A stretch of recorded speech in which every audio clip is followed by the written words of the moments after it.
Doctor اسرار صاحب, مودودی صاحب یا ایون مولانا اسحاق صاحب بھی وہ سمجھتے رہے کامن ٹرم یہ ہے کہ ہم کہیں تمہارے بزرگ بھی رحمۃ اللہ علیہ, ہمارے بزرگ بھی رحمۃ اللہ علیہ. نہیں, کامن ٹرم اس کے الٹ ہے. تہاڈے بزرگوں نے بھی کم پایا, ساڈے نے بھی پایا. ہاں دوستو, آپ نے مرزا جی کا انداز دیکھا. ہاں, تہاڈے بزرگوں نے بھی کم پایا تے ساڈے بزرگوں نے بھی کم پایا. اچھا, یہ مہذب زبان ہے. مرزا صاحب کہتے ہیں کہ میں ایسا جملہ نہیں کہتا جو گناہ کے زمرے میں آئے. یہ ویڈیو ہم آپ کو آگے دکھائیں گے اس کی. تو پہلی بات یہ ہے کہ آج ہم آپ کو دکھانے والے ہیں کہ مرزا صاحب کو کس کس نے کم پایا. مرزا صاحب کے بقول یہ 31 سال یہ سنی رہے ہیں, دعوت اسلامی میں رہے ہیں, جو لوگوں کو اخلاق سکھاتی ہے ایک تحریک. لیکن مرزا صاحب اتنے بدتمیز کیسے بنے ہیں؟ کیونکہ زبیر علی زئی صاحب نے کم پایا مرزا کو. مرزا بدتمیز ہو گیا, بد اخلاق ہو گیا, اہل سنت کا دشمن ہو گیا, اور احناف علماء کو اس نے گالیاں نکالی. امام قدوری رحمۃ اللہ علیہ کا نام بدلا. بعض کا کو سخت لفظ ہے, لیکن الحمدللہ کوئی غیر اخلاقی لفظ, کوئی گناہ کے زمرے میں آنے والا لفظ میں قطعاً استعمال نہیں کرتا, اور میں اللہ کی قسم اٹھا کے کہتا ہوں قدوری شریف, پنجابی میں کہنا قطوری شریف. یہ قطوری بات کہیں گے, یہ قطورا یہ لفظ بولا یعنی کتے کے بچے کے لیے نا پنجابی میں بولا جاتا ہے. ٹھیک ہے, تو وہ کوئی پوچھ رہے قطوری کا مطلب کیا ہے یا قطورا کسے کہتے ہیں. اور یہ کہہ رہا ہے کہ جناب میں قسم کھا کے کہتا ہوں کہ میرا ایسا کوئی جملہ نہیں جو گناہ کے زمرے میں آئے. تو کسی کو کتے کا بچہ کہنا گناہ کے زمرے میں نہیں آئے گا. اگر نہیں آئے گا تو دوستو آج سے آپ انجینئر مرزا کتے کا بچہ آپ کہہ سکتے ہیں, کیونکہ اس کا اپنا اصول ہے. تو یہ کم پایا ہے زبیر علی زئی نے اس کو. اب اتنا بڑا یہ دشمن بن گیا ہے احناف کا. اور زبیر علی زئی صاحب نے یہ بھی کم پایا, اور بہت سارے کم پائے اس نے. یہ بھی کم پایا زبیر علی زئی صاحب نے مرزا کو کہ حضرت امام ابو حنیفہ رحمۃ اللہ علیہ تابعی نہیں ہیں. کیونکہ عطا بن ابی رباح کے بارے میں حضرت امام ابو حنیفہ رحمۃ اللہ علیہ کہتے ہیں کہ میں نے ان سے بڑا کوئی فضیلت والا نہیں دیکھا. تو اگر صحابی کو دیکھتے تو آپ ایسا نہ فرماتے, کیونکہ صحابی کی فضیلت زیادہ ہے. تو یہ زبیر زئی نے ایسا اس کو کم پایا کہ ابھی تک یہ اس جملے کو یاد کر رہا ہے. اس پر میرا ریسرچ پیپر ہے, کیونکہ یہ تو لکیر کا فقیر ہے, اس کو تو کم پایا گیا ہے, اس نے وہی بات کرنی. یہ میرا ریسرچ پیپر ہے. امام ابو حنیفہ رحمۃ اللہ علیہ تابعی تھے, تحقیقی مقالہ. تو اس پہ میں نے کافی سارے حوالے دیے ہیں. اور حضرت امام ذہبی رحمۃ اللہ علیہ کا یہ قول ہے, وہ کہتے ہیں کہ اس طرح کے الفاظ کہنا کہ میں نے ان سے بڑا کوئی عالم نہیں دیکھا, میں نے ان سے بڑا کوئی فضیلت والا نہیں دیکھا, فرماتے ھذا عرف المتقدمین, یہ متقدمین کا عرف رہا ہے. سیر اعلام النبلاء جلد 7 صفحہ نمبر 224 دارالکتب العلمیہ سے یہ کتاب چھپی, جس میں امام ذہبی کہتے ہیں. پہلا حوالہ قتادہ بن دعامہ تابعی حضرت انس بن مالک رضی اللہ تعالیٰ عنہ کے شاگرد ہیں. وہ سعید بن مسیب تابعی کے لیے کہہ رہے ہیں کہ ما رأیت عالم من سعید بن مسیب, کہ میں نے سعید بن مسیب سے بڑھ کر کوئی عالم نہیں دیکھا. حالانکہ حضرت انس بن مالک کے شاگرد ہیں, صحابی کا علم زیادہ ہوتا ہے. چونکہ عرف میں جملہ استعمال ہوتا تھا, آپ نے استعمال کیا. اگر اس سے یہ اخذ کیا جائے کہ قتادہ کہتے ہیں کہ سعید بن مسیب سے بڑھ کر میں نے کوئی عالم نہیں دیکھا, اور اس سے یہ اخذ کیا جائے کہ وہ تابعی نہیں رہے, یہ جہالت ہے مرزا کی. اور کم پایا ہے کس نے جی؟ زبیر زئی نے. دوسرا کم اس نے جو پایا, زبیر زئی نے یہی کم پایا, اس کا میں دوسرا حوالہ دیتا ہوں. ایوب سختیانی حضرت انس بن مالک رضی اللہ تعالیٰ عنہ کو دیکھا, یہ تابعی ہیں, لیکن وہ قاسم بن محمد بن ابی بکر جو تابعی ان کے بارے میں کہتے ہیں ما رأیت رجل افضل منہ, میں نے ان سے بڑا کوئی فضیلت والا بندہ نہیں دیکھا. قاسم بن محمد, اگر اسے یہ اخذ کیا جائے کہ اگر یہ جملہ کوئی کہتا ہے تو وہ پھر تابعی نہیں رہتا. سیر اعلام النبلاء جلد نمبر 5 صفحہ نمبر 313 پر ہے کہ ایوب سختیانی تابعی ہیں, حضرت انس بن مالک انہوں نے دیکھا ہے, لیکن اس قانون کے لحاظ سے پھر وہ تابعی نہیں رہتے. آگے میں آپ کو حدیث کا حوالہ دیتا ہوں. شاید مرزا نے جن کو کم پایا وہ بولیں, ظاہر ہے مرزا کو کم پانے والے بھی ہیں, وہ میں نے آپ کو ذکر کیا. اور جن کو مرزا نے کم پایا انہوں نے کمنٹس کرنے ہیں, تو آپ نے دوستوں نے ہمارے اس ویڈیو کو لائک کرنا ہے, شیئر کرنا ہے. اور جو مرزا نے جن کو کم پایا ہے ان کو جواب دینا ہے کہ جناب ذرا ٹھہریں, مرزا نے آپ کو ذرا زیادہ کم پایا ہے, آپ کو گمراہ کیا ہے. تو یہ جامع ترمذی حدیث نمبر 3764, اب اس کی تخریج اور تحکیم کی زبیر علی زئی نے کہا یہ حدیث صحیح ہے، جس میں حضرت ابو ہریرہ رضی اللہ عنہ کہتے ہیں کہ نبی علیہ السلام کے بعد میں نے جعفر بن ابی طالب سے بڑھ کر کوئی فضیلت والا نہیں پایا۔ تو مطلب یہ کہ حضرت ابو ہریرہ رضی اللہ تعالیٰ یہ کہنا چاہتے ہیں کہ آپ صلی اللہ تعالیٰ علیہ وآلہ وسلم سے کے بعد اگر کوئی فضیلت والا ہے تو وہ جعفر بن ابی طالب ہیں۔ تو اس سے تو حضرت ابو بکر صدیق رضی اللہ تعالیٰ عنہ، حضرت عمر فاروق رضی اللہ تعالیٰ عنہ، حضرت عثمان غنی رضی اللہ تعالیٰ عنہ، حضرت علی رضی اللہ تعالیٰ عنہ کی فضیلت بھی چلی گئی۔ تو یہ جملے عرف میں اس طرح استعمال کیے جاتے تھے، لیکن مرزا کو کم پایا زبیر زئی نے۔ اور کمال کی بات ہے زبیر زئی کہتا کہ یہ حدیث صحیح ہے، اور مجھے سمجھ نہیں آتی کہ کس طرح اس کو پھر کسی نے کم پایا زبیر زئی کو، کہ اس کا دماغ کہاں چلا گیا۔ کہ میں تو حیران ہوں کہ اس کی تخریج کرنے والے زبیر زئی ہیں جس نے مرزا کو کم پایا، اب وہ اسی حدیث کی تخریج کرتے ہیں، کہتے ہیں یہ صحیح حدیث ہے، تو ان کا دماغ پتہ نہیں کہاں چلا گیا۔ ادھر کہتے ہیں کہ امام ابو حنیفہ رحمۃ اللہ نے یہ جملہ کہا اس لیے وہ تابعی نہیں ہے۔ اب کیا کہیں گے حضرت ابو ہریرہ رضی اللہ عنہ کے بارے میں کہ کیا سب سے بڑھ کر فضیلت والے جعفر بن ابی طالب ہیں؟ تو حضرت علی بھی چلے گئے، عثمان، عمر، ابو بکر صدیق رضی اللہ تعالیٰ عنہ۔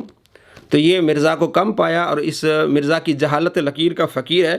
اب دوسرا جس نے مرزا کو کم پایا وہ ہیں جناب غامدی صاحب، جاوید احمد غامدی۔ جب بھی یہ جاوید احمد غامدی کا ذکر کرتا ہے کہتا جناب آپ صلی اللہ تعالیٰ علیہ وآلہ وسلم کے زمانے میں حضرت ابو ہریرہ رضی اللہ عنہ کو ایک مال غنیمت پر آپ صلی اللہ تعالیٰ علیہ وآلہ وسلم نے چوکیدار بنایا تھا، پھر وہاں ایک چور آیا لینے لگا، تو بالآخر حضرت ابو ہریرہ رضی اللہ تعالیٰ عنہ کو اس نے کچھ بتایا وظیفہ آیت الکرسی کا، تو آپ صلی اللہ تعالیٰ علیہ وآلہ وسلم نے فرمایا کہ یہ شیطان تھا جس نے تمہیں یہ وظیفہ بتایا ہے۔ اب یہ اتنا ٹکڑا لیتا ہے کہ جناب شیطان بھی اگر آپ کو کوئی اچھی بات سنائے تو آپ اس کو قبول کر لیں۔ جب بھی غامدی کا ذکر کرتا ہے اس روایت کا یہ ایک حصہ لیتا ہے کہ شیطان بھی اگر آپ کو کوئی اچھی بات بتائے لے لیں، تو یعنی کہ جس نے اس کو کم پایا جاوید احمد غامدی نے اس کو یہ شیطان کہتا ہے۔ اور اگلے پچھلے حصے کہاں گئی ہے کہ آپ صلی اللہ تعالیٰ علیہ وآلہ وسلم نے پوچھا اے ابو ہریرہ رات والے چور کا کیا بنا؟ کہنے لگے وہ کہتا ہے کہ میرے بچے چھوٹے ہیں، میں غریب ہوں، تو آپ علیہ السلام فرمایا اس نے جھوٹ بولا وہ دوبارہ آئے گا۔ حضرت ابو ہریرہ رضی اللہ عنہ کہتے ہیں کہ میں اگلی رات بالکل الرٹ ہو کے بیٹھ گیا کہ آپ علیہ السلام نے فرمایا اس نے آنا ہے تو وہ آئے گا، اور ایسا ہی وہ آیا۔ پھر وہاں لپے بھرنے لگا، چوری کرنے لگا، کہتے میں نے اسے پکڑ لیا، پھر اس نے منت سماجت کی کہ آج مجھے چھوڑ دے، آئندہ نہیں ہوں گا۔ تو صبح ہوئی، آپ علیہ السلام نے فرمایا رات والے چور کا کیا بنا؟ تو میں نے عرض کی، اس نے منت اور سماجت کی، آپ علیہ السلام فرمایا نہیں وہ جھوٹ بول رہا ہے، وہ دوبارہ آئے گا۔ تو یہ آپ علیہ السلام کا علم غیب تھا۔ تو غامدی نے ایسا کم پایا کہ نبی علیہ السلام کے علم غیب کا یہ منکر ہے۔ ہاں جب آپ علیہ السلام پر وحی آئے گی تب پتہ چلے گا۔ آپ دکھا دیں اس حدیث میں کہاں وحی کا ذکر ہے؟ ہمارا موقف یہ ہے کہ آپ علیہ السلام پر وحی کا نزول بھی ہوا ہے اور اللہ نے آپ کو علم بھی دیا ہے۔ وَعَلَّمَكَ مَا لَمْ تَكُنْ تَعْلَمْ وَكَانَ فَضْلُ اللَّهِ عَلَيْكَ عَظِيمًا، کہ اللہ نے آپ کو علم عطا فرمائی، اللہ کا آپ پر فضل ہے۔ تو ہر وقت وحی کا نزول نہیں ہوا۔ اچھا، اس غامدی نے مرزا کو یہ کم پایا کہ یہ اولیاء کرام کا بہت بڑا دشمن بن گیا، اور اپنی ویڈیوز میں کہتا ہے کہ ہم ان بزرگوں کو کیوں مانیں جو یہ کہتے ہیں کہ قرآن پاک ڈائریکٹ نہیں پڑھنا چاہیے۔ تو ان کی عزت تو اسی پر تھی کہ وہ دین کی تبلیغ کرتے تھے، تو ان کی عزت کیوں کریں ہم جو یہ کہتے ہیں کہ قرآن پاک کو ڈائریکٹ نہیں پڑھنا چاہیے؟ ایسا غامدی نے اس پر کم پایا ہے کہ اس کا دماغ معاف ہو گیا۔ ہمارا اس سے اور اس نے جن کو کم پایا ہے چیلے، ان سے سوال ہے کہ کون سی کتاب ہے جس میں کسی بزرگ نے یہ لکھا ہو کہ آپ ڈائریکٹ قرآن نہیں پڑھ سکتے، کسی بزرگ نے منع کیا ہو قرآن پاک کا ترجمہ پڑھنے کے لیے؟ کون سی کتاب ہے؟ کس اللہ کے ولی کی کتاب ہے؟ آپ کو ایسا کم پایا جاوید غامدی نے کہ آپ کا دماغ ہی خراب ہو گیا۔ اب تیسرے جو کم پانے والے ہیں مرزا علی کو، وہ ہیں مولانا اسحاق، جو صحابہ کا دشمن ہے۔ نام لیتے ہیں حضرت علی کا، حضرت علی رضی اللہ عنہ کے کردار پر عمل نہیں کرتے، نام لیتے امام حسین کا، ان کے کردار پر عمل نہیں کرتے، اور صحابہ کے دشمن۔ اب مرزا کی پچھلی ویڈیو ہے جس میں یہ کہتا ہے کہ جس نے حضرت ابو بکر صدیق رضی اللہ تعالیٰ عنہ کا انکار کیا وہ کافر ہے، کیونکہ سورہ توبہ آیت نمبر 40 میں لکھا ہے کہ آپ کے ساتھی ہیں، اور اس سے یہ ثابت ہے چاہے وہ شیعہ کی کتب ہو چاہے وہ سنی کی کتب ہو کہ حضرت ابوبکر صدیق رضی اللہ تعالیٰ عنہ آپ علیہ السلام کے ساتھی اور صحابی ہیں. جس نے حضرت ابوبکر صدیق رضی اللہ تعالیٰ عنہ کی صحابت کا انکار کیا وہ کافر ہے. کہ یہ اہل سنت اور اہل تشیع کے درمیان کامن ہے کہ سیدنا ابوبکر صدیق رضی اللہ تعالیٰ عنہ آپ صلی اللہ علیہ وسلم کے یار غار ہیں، اور اب سیدنا ابوبکر صدیق رضی اللہ تعالیٰ عنہ اس آیت کے تحت آپ صلی اللہ علیہ وسلم کے صحابی ہیں، کیونکہ یہ اس میں کیا الفاظ ہے، اذ یقول لصاحبہ، کہ جب وہ اپنے صحابی سے کہتے تھے، ساتھی سے. اب چونکہ سیدنا ابوبکر صدیق رضی اللہ تعالیٰ عنہ کی صحابیت قرآن سے ثابت ہو گئی ہے پرٹیکولرلی، اس لیے آپ رضی اللہ تعالیٰ عنہ کی صحابیت کا انکار کرنے والا کافر ہے، جو آپ کی صحابیت کا انکار کرتا ہے. اب یہ اس کا فتویٰ ہے، لیکن مولانا اسحاق صاحب نے جب اس کو کم پایا اب اس کا فتویٰ بدل گیا. کہتے جناب جب ہم مسلمان ہوتے ہیں تو ہم کلمہ پڑھتے ہیں، بس ان چیزوں کا انکار کریں گے تو آپ کافر ہوں گے، ادروائز اگر آپ کسی ہستی کا انکار کریں، ابوبکر صدیق کا انکار کریں تو آپ کافر نہیں ہوں گے. تو میں اس میں ایک آسان جملہ بولتا ہوں کہ اسلام میں داخل کرتے وقت جو چیزیں آپ نے کسی سے پڑھوائی تھی نا، جب تک وہ ان چیزوں کا انکار ہی نہیں ہوتا اس وقت تک اسلام سے نکل نہیں سکتا وہ. آپ جب کسی کو مسلمان کرتے ہیں تو کیا آپ اس کو کیا یہ پڑھاتے ہیں لا الہ الا اللہ محمد رسول اللہ ابوبکر ولی اللہ؟ تو اب حضرت ابوبکر کا انکار کرنے سے وہ اسلام سے نہیں نکلے گا. پہلے آپ یہ کہتے تھے اور بات بھی ٹھیک تھی اور محدثین بھی یہی کہتے ہیں. آج ہمارا موقف یہ ہے کہ قرآن پاک کی ایک آیت کا بھی انکار کرنا کفر ہے.